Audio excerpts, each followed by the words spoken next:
मैंने इस सैटरडे यानी 7 सितंबर को फाइनली जाकर लैला मजनू को थिएटर में ही एक्सपीरियंस किया। और जब मैंने ये देखा कि लैला मजनू आज से 6 साल पहले 7 सितंबर को ही रिलीज़ हुई थी, तो ये मेरे लिए एक रियलाइजेशन का मोमेंट बन गया। क्योंकि लैला मजनू मेरे सिटी में अगस्त के मंथ में रिलीज़ तो हुई थी और अपना अच्छा खासा रन टाइम कंप्लीट करके उसने री रिलीज़ के बाद थिएटर को अलविदा कह दिया और मैं इसे फिर से नहीं देख पाया।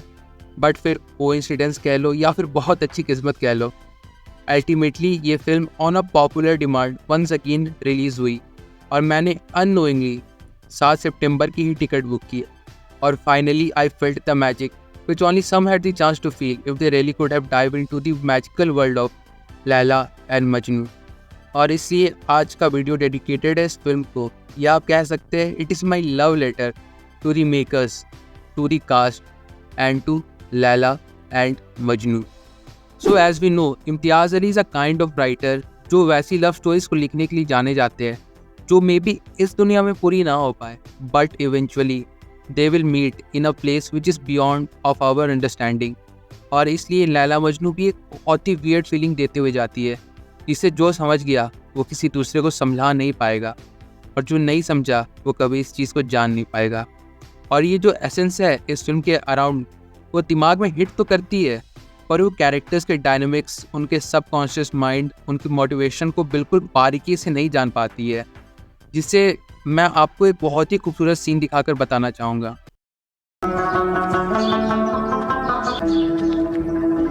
तुम नजर में रहो। यहाँ कैश भट्ट मतलब हमारा मजनू जब लैला को 4 सालों बाद पहली बार देखता है तो वो इस हालत में पहुँच जाता है जैसे उसने खुदा को देख लिया हो, और वो लैला शब्द बोलकर बस वहीं ठहर जाता है। जो अगर मैं बताने की कोशिश भी करूं कि उस मोमेंट पे हुआ क्या था तो मैं बस आधा ही बता पाऊंगा, क्योंकि यहाँ इस वक्त जो मजनू ने लैला को देखकर महसूस किया था उसे पूरा बताने के लिए सिर्फ शब्दों का ही नहीं बल्कि उस इबादत की हद तक पहुँचना पड़ेगा जहाँ से मजनू गुजर चुका है। और इस चीज़ के बारे में फिल्म के अंत में लैला को भी पता चलता है, तो वो भी सबको यही कहकर वहाँ से चली जाती है। सब ठीक है अम्बू, वो बस आगे निकल गया है, तो अब मुझे भी आगे बढ़ना होगा।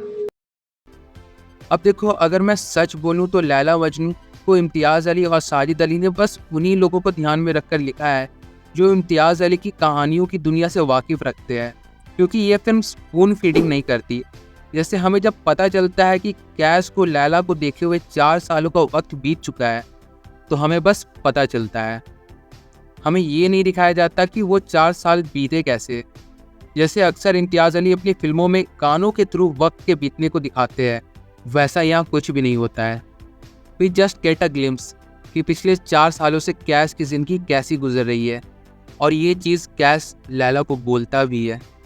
बट कैश जब उन 4 सालों में मजनू बनने की राह पर अनजाने में ही सही पर बढ़ चुका था, तो किसी को भी इस बारे में पता नहीं चलता है कि अब जिसे वो सब कैश समझ रहे हैं वो तो कैश है ही नहीं।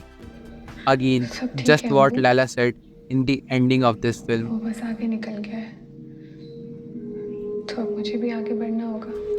और इसलिए मजनू को अब लैला को पाने के लिए लैला की तलाश की भी ज़रूरत नहीं थी, क्योंकि लैला को मजनू ने हर उस जगह पर पा लिया था जहाँ जहाँ उसने लैला को कभी देखा भी नहीं था।